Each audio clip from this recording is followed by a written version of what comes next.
안녕하세요. 10미니 시리즈 처음 배우는 점프의 20번째 동영상입니다. 이번 영상에서는 공정력 지수 산출을 위한 공정력 분석 기능에 대해서 알아보도록 하겠습니다.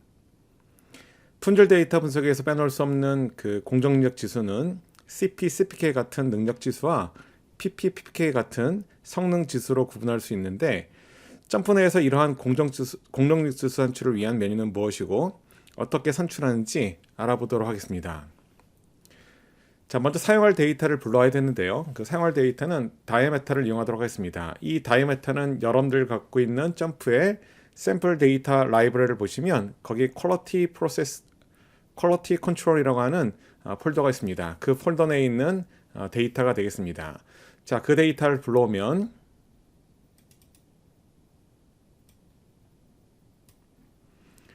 지금 보시는 것 같은 데이터가 있습니다. 자, 이 데이터의 두 번째 열에는 다이아메터라고 하는 것이 있고요. 이 데이터는 하루에 최소한 5번 이상씩 반복 측정을 한 데이터가 되겠습니다. 이 측정 데이터를 가지고 우리가 한번 공정력 분석을 한번 수행해 보도록 하겠습니다.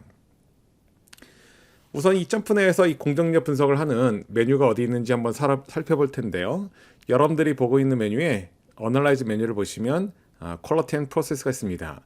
자, 이 Quality and Process의 중간 위에 보시면 이렇게 Process Capability라고 되어 있는 메뉴가 있는데요. 바로 이 메뉴가 이제 공정력 분석의 가장 기본적인 메뉴가 되겠습니다. 자, 그런데 점프 내에서는 이 Process Capability 말고 예를 들면 관리도를 그리기 위한 컨트롤 차트 빌더라든가 또는 그 밑에는 컨트롤 차트 플랫폼 혹은 레거시 컨트롤 차트와 같은 이런 메뉴에서도 공정 분석을 수행할 수 있고 또한 그 디스트리뷰션 플랫폼을 이용해 가지고도 공정력 분석을 수행할 수 있습니다. 자, 오늘은 먼저 이 프로세스 캐퍼블리티 쪽에 있는 메뉴를 이용해서 공정력 분석을 한번 수행해 보도록 하겠습니다. 자, 그러면 이 프로세스 캐퍼블리티라고 하는 메뉴를 누르게 되면 다음과 같은 대화 상자가 나타나게 됩니다. 자, 지금 보고 있는 대화 상자에 우리가 열들을 선택을 해야 되는데요. 이 열을 선택하는 것이 조금 독특하기 때문에 자, 이걸 잘 보셔야 되겠습니다. 먼저 왼쪽에서 그 측정 데이터가 들어있는 다이아메터를 먼저 선택을 하고 자, Y 프로세스를 누릅니다. 자, 그럼 오른쪽에 이렇게 다이아메터라고 하는 것이 들어오게 되는데요. 우리가 지금 갖고 있는 데이터의 그 첫 번째 컬럼이 바로 부분군을 구성한 열이 되겠습니다. 그래서 매일 몇 번씩의 데이터를 측정을 했기 때문에 이 데이터를 우리가 부분군을 나타내는 열로 보고서 지정을 해줘야 됩니다. 자, 그런데 여기서 이 다이아메터의 부분군을 지정하는 방법이 조금 독특하기 때문에 이 방법을 잘 보셔야 되는데 일단 우측에 있는 다이아메터를 마우스로 클릭합니다. 자, 그리고 좌측에 보시면 자, 데이라고 하는 열이 있는데요. 자, 이 열을 역시 선택합니다. 자, 그리고 이제 중간에 보시면 프로세스 서브 그룹핑이라고 되어 있는 여기 이 디스클로저 버튼을 누르게 되면 지금 이 아래쪽에 이렇게 네스트 서브 그룹 아이디 컬럼이라고 되어 있는 버튼이 보일 겁니다. 자, 이 상태에서 이 네스트 서브 그룹 아이디 컬럼이라는 버튼을 누르게 되면 오른쪽에 보시는 것처럼 다이아메터 오른쪽에 이렇게 대괄호를 하고 데이라고 하는 열 이름이 들어오게 됩니다. 자, 이렇게 되면 다이아메터라고 하는 열 데이터를 우리가 데이별로 이렇게 묶어서 분석을 하겠다라는 뜻이 되겠습니다. 자, 그리고 이 밑에 중간쯤에 보시면 Within Subgroup Variation Statistic이라고 되어 있는 것이 있는데요. 자, 이거는 우리가 부분군 내의 산포를 추정하기 위한 방법을 지정하는 것인데 CP와 CPK 같은 지표는 부분군 내의 산포를 이용해서 추정되는 지수기 때문에 그 부분군 내의 산포를 어떻게 추정하냐에 따라서 지표가 조금씩 다르게 됩니다. 현재 디폴트는 그 Average of Unbiased Standard Deviation이라고 되어 있는데 이거는 C4분의 S바라고 하는 그 식을 이용해서 시그마를 추정하는 것이고 두 번째 보시면 Average of Range라고 되어 있는 것이 있는데 이거는 D2분의 알바라고 하는 식을 이용해서 시그마를 추정하는 것이고 마지막으로는 Unbiased Full Distribution이라고 있는데 이거는 SP라고 하는 값을 C4로 나눠서 바로 이제 시그마를 추정하는 방법이 되겠습니다. 자, 바로 여기 있는 이 부분군 내 산포를 추정하는 방법에 따라서 사실은 지표가 조금씩 차이가 있게 되는데요. 사실 가장 좋은 지표는 맨 아래쪽에 있는 Unbiased Full Distribution이 가장 정확하게 부분군 내 산포를 추정한다라고 볼 수가 있겠습니다. 그래서 각자 여러분들이 어떤 방식으로 그 부분군 내 산포를 추정하는 것이 좋은지를 자, 여기서 선택을 하면 되는데요. 일단 디폴트는 Average of Unbiased Distribution으로 되어 있지만 제가 이 세 번째 방법이 가장 정확하다고 했기 때문에 Unbiased Full Distribution을 선택하겠습니다. 자, 이 상태에서 OK를 누르게 되면 다음 같은 대화 상자가 나타나게 됩니다. 자, 지금 보는 대화 상자 같은 경우는 우리가 공정력 분석을 하기 위해서는 바로 이 스펙이라고 하는 것이 필요하게 되는데요. 자, 그럼 여기다 스펙을 한번 직접 입력해 보도록 하겠습니다. 자, LSL 같은 경우는 우리가 3.5를 주고, 그리고 타겟 같은 경우는 4.5를 주겠습니다. 그리고 USL 같은 경우는 자, 5.5를 입력을 하도록 하겠습니다. 자, 여기는 이 스펙 정보를 이용해서 우리가 공정력 분석을 하게 되는데요. 자, 이 상태에서 OK를 누르면 다음 같은 분석 레포트가 나타나게 됩니다. 자, 이 분석 레포트를 보면 맨 위쪽에 골 플랫이라고 되어 있는 것이 있는데요. 이 골 플랫이라고 하는 것은 우리가 목표로 삼은 PPK라고 하는 지표를 만족시켰는지 아닌지를 알아보는 그러한 그래프가 되겠습니다. 그래서 이 그래프 오른쪽에 보시면 현재 PPK가 1로 지정이 되어 있는데요. 바로 이 우리가 갖고 있는 공정이 PPK 값이 1보다 큰 경우에는 가운데 있는 이 삼각형 아래쪽에 점이 찍히게 되어 있고, 만약 PPK가 1보다 작게 되면 삼각형 바깥쪽에 찍히게 됩니다. 자, 지금 현재 그림에 있는 이 네모난 점이 우리가 분석을 하는 다이아미터가 되는데, 삼각형 바깥쪽에 외부에 찍혔기 때문에 이제 PPK 값이 1보다 작다고 하는 것을 이 그래프를 통해서 확인할 수가 있겠습니다. 자, 그리고 그 아래쪽에는 이제 Capability Box Plot이라고 하는 것이 있는데요. 자, 이거는 우리가 이렇게 단독적인 하나의 열 데이터에 대해서 분석할 때 사용하기보다는 사실 여러 개의 데이터를 비교할 때 이제 사용하게 되는데, 열에 걸친 그 데이터가 있을 때 그 데이터별로 열별로 우리가 공정력 분석할 때 사용하는 그래프가 되겠습니다. 여기는 이 Capability Box Plot이라고 하는 것은 우리가 지금 갖고 있는 그 각 열의 데이터를 가지고 우리가 스펙을 표준화한 다음에 그 공정 데이터를 역시 표준화해서 규격 대비 산포 또는 중심치가 어떻게 되어 있는지를 보여주기 위한 그런 그래프가 되겠습니다. 자, 그리고 그 아래쪽에 보시면 Capability Index Plot이라고 하는 것이 있는데요. 이것도 마찬가지로 우리가 이제 PPK라고 하는 기준값을 정한 다음에 그 기준값보다 위에 있는지 아래에 있는지를 표시하는 그래프가 됐습니다. 자, 그런데 실제로 여기 있는 골 플랫 또는 Capability Box Plot이라든가 또는 Capability Index Plot 같은 경우는 사실 여러 개 열을 비교할 때 사용하는 그래프가 되겠고, 실제로 우리가 이제 CPK나 PPK 같은 그런 지표를 구하기 위해서는 다음 같은 방법으로 구하시면 되겠습니다. 자, 지금 여러분들이 보고 있는 좌측 상단의 맨 위에 보시면 Process Capability라고 하는 빨간 삼각형이 있는데요. 자, 그 빨간 삼각형을 누르게 되면 여러 가지 형태의 메뉴가 존재하게 됩니다. 자, 그 메뉴 중에서 뭐가 있냐면 Individual Detail Report라고 하는 것이 있는데, 자, 이 메뉴를 선택하게 되면 다음 같은 결과물이 나타납니다.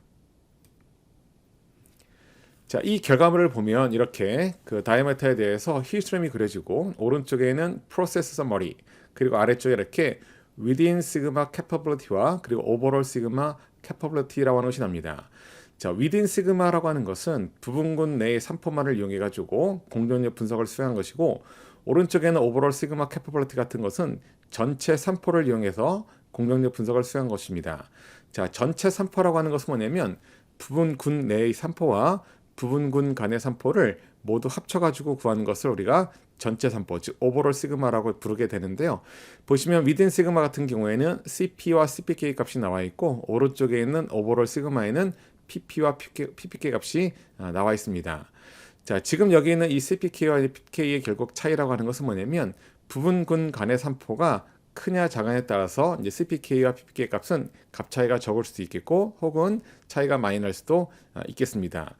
또한 CP와 CPK 또는 PP와 PPK라고 하는 것의 차이는 뭐냐면 중심치가 얼마나 규격의 정중앙에서 많이 오프되어 있는지를 나타내는 지표가 되겠습니다. 그래서 지금 같은 경우는 여기 히스토리를 보시면 타겟으로부터 약간 히스토그램이 왼쪽으로 치우쳐 있는 것을 알 수 있는데요. 그 차이로 인해서 CP보다는 CPK가, PP보다는 PPK가 조금 작게 나오는 것을 알 수가 있습니다. 자, 그래서 지금 여러분들이 보신 것처럼 이렇게 프로세스 캐퍼빌리티라고 하는 그러한 메뉴를 가지고 공정력 분석을 할 때는 처음 보여지는 이 분석 레포트에서는 우리가 원하는 CPK와 PPK 같은 그런 지표들이 보이지 않지만, 이 디테일 레포트라고 하는 걸 이용해 가지고 우리가 분석을 하게 되면 이러한 지표들을 볼 수가 있겠습니다.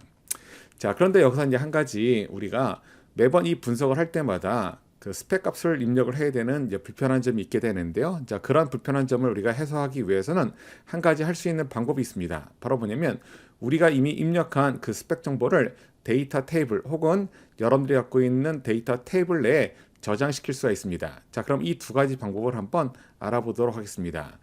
자, 여러분들이 갖고 있는 이 프로세스 캐퍼블리티라고 되어 있는 빨간 삼각형을 누르게 되면 자, 여기에 세이브라고 되어 있는 메뉴가 있습니다. 자, 이 세이브란 메뉴를 보시면 여기 스펙 리미트 as column property라고 하는 것이 있고 또 한 가지는 스펙 리미트 new table이라고 하는 것이 있는데요. 맨 위에 있는 것은 그 데이터 테이블의 column property 안에 스펙 정보를 저장하는 것이고 맨 아래쪽에 있는 것은 새로운 데이터 테이블의 스펙 정보를 데이터 테이블로 만드는 것이 되겠습니다. 자, 그럼 먼저 맨 아래쪽에 있는 Save Spec Limits to New Table을 선택해 보도록 하겠습니다. 자, 이걸 이렇게 선택을 하게 되면 지금 화면에 보신 것처럼 이렇게 우리가 지금 입력했던 스펙 정보가 새로운 데이터 테이블에 저장이 되게 되는데요. 이렇게 새로운 데이터 테이블에 저장이 되면 이 데이터 테이블을 이용해서 우리가 공정력 분석을 수행할 수 있겠습니다. 자, 한번 수행을 해보도록 하겠습니다. 아까 우리가 갖고 있는 데이터에서 다시 한번 Analyze 메뉴에 자, Color Time Process에 있는 자, Process Capability를 누르고 그리고 우리가 아까 했던 설정을 다시 불러오기 위해서는 자, 리콜 버튼을 누릅니다. 자, 그리고 OK 버튼을 누르면 역시 스펙 정보를 입력하는 대화 상자가 나타나게 되는데요. 자, 이 상태에서 위에 보시면 Select Data Table이라고 하는 것이 보입니다. 자, 이 버튼을 누르게 되면 그 스펙 정보가 입력되어 있는 데이터 테이블을 지정하게 되는데요. 우리가 지금 갖고 있는 untitled라고 하는 데이터 테이블이 바로 스펙 정보가 입력된 것이니까 이걸 선택을 하고 OK 누르면 데이터 테이블에 있는 스펙 정보가 이렇게 들어오게 됩니다. 자, 그 상태에서 OK를 누르게 되면 이런 분석이 이루어지게 됩니다. 자, 그런데 이렇게 하는 것은 뭐 한 가지 방법이 될 수 있는데 애초에 데이터 테이블에다가 스펙 정보를 입력할 수 있는 방법이 있는데요. 자, 그 방법을 한번 알아보도록 하겠습니다. 자, 지금 이 상태에서 이 프로세스 캐퍼블리티 쪽에는 그 빨간 삼각형을 누르게 되면 아까 마찬가지로 세이브란 메뉴가 있고 거기에 맨 첫 번째에 있는 Save Spec Limit as Column Property라고 하는 메뉴를 누르겠습니다. 자, 이걸 누르게 되면 아무런 그 변화가 없는 것처럼 보이는데요. 자, 이 레포 창을 닫고 우리가 지금 갖고 있는 데이터 테이블에 여기 있는 다이아메터를 보겠습니다. 이 다이아메터 쪽에 있는 컬럼에 좌측에 있는 컬럼 패널을 보시면 그 열 이름 옆에 이렇게 별표가 들어와 있는 것을 알 수 있는데요. 애초에는 별표가 없었지만 이렇게 별표가 들어와 있다는 것은 이 다이아메터라는 컬럼에 컬럼 프로퍼티가 뭔가 변화가 있다. 네, 그런 뜻이 되겠습니다. 자, 이 상태에서 이 다이아메터라는 컬럼을 마우스로 더블 클릭을 하게 되면 지금 화면에 보신 것처럼 이렇게 우측 하단에 스펙 리미트라고 하는 아웃라인이 있고 거기에 우리가 입력했던 스펙 정보가 들어오는 것을 알 수 있습니다. 자, 이렇게 되면 데이터 테이블 내에 스펙 정보가 입력이 되어 있는 경우인데요. 자, 이때 한번 우리가 공정히 분석을 해보도록 하겠습니다. 자, 그럼 다시 한번 Analyze 메뉴에 Color Time Process 그리고 Process Capability를 누르겠습니다. 자, 그럼 나오는 대화 상자에서 다시 한번 리콜을 누르고 자, 이 상태에서 OK를 누르게 되면 지금 여러분들 화면에서 보시는 것처럼 아까와는 다르게 스펙 정보를 입력하라고 하는 대화 상자가 나타나지 않고 바로 이 분석 레포트가 나타나게 됩니다. 자, 그래서 지금 여러분들이 보신 것처럼 매번 이렇게 스펙 정보를 입력하지 않으려면 여러분들이 입력한 스펙 정보를 데이터 테이블로 저장하거나 또는 데이터 테이블 내의 컬러 프로퍼티 기능을 이용해 가지고 저장을 하시면 되겠습니다. 감사합니다.